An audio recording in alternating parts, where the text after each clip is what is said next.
ශ්‍රී ලංකා ජනරජයේ යුද්ධ නාවික සහ ගුවන් හමුදාවන්හි ස්ථීර හා ස්වේච්ඡා බලසේනාවල නියුක්ත සෑම තරාතිරකටම අයත් සියලුම පුද්ගලයන්ට මෙම පළඳනාව ප්‍රදානය කළ යුත්තේය.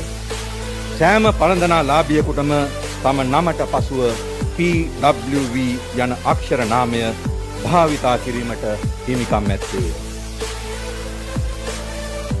ලුතිදන් කර්නල් JAL ජයසිංහ WWV මියගිය.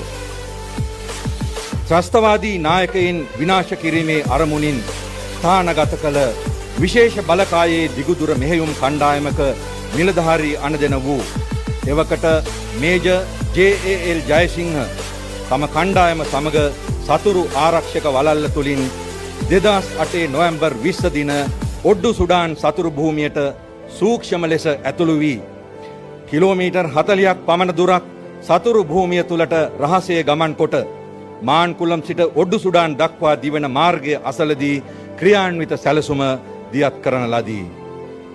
හදිසියේ රෝගාතුර වූ මෙම නිලධාරී තම බටපිරිස අසර ප්‍රතිකාර ගමනින් සිටියදී ඔහුගේ කණ්ඩායම සතුරු පිරිසකට දැවැන්ත ප්‍රහාරයක් එල්ල කළ අතර අනපේක්ෂිත අයුරින් ත්‍රස්තවාදීන් විසින් එම බටපිරිස වටකොට ප්‍රබල ප්‍රහාරයක් එල්ල කරනු ලැබීය.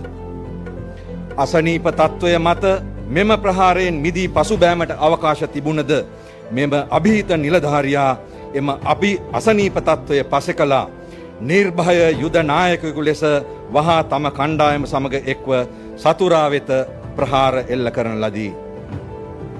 මෙහිදී ලැබූ බරපතල තුවාල ගැනද නොතකා තම සෙබළුන්ට නායකත්වය දෙමින් සටනේ නිරත වූ ඔහු දරුණු වෙමින් පැවති සතුරු ප්‍රහාරවලින් තම සෙබළුන් බේරා ගැනීමේ ඒකායන අරමුණින් සතුරා අසලටම ගොස් ඔවුනට දැඩි ප්‍රහාරයක් එල්ල කරමින් සිටියදී ලැබූ බරපතල තුවාල මත සැබෑ විරුවකු ලෙස දේශය වෙනුවෙන් අවසන් හුස්ම හෙළීය.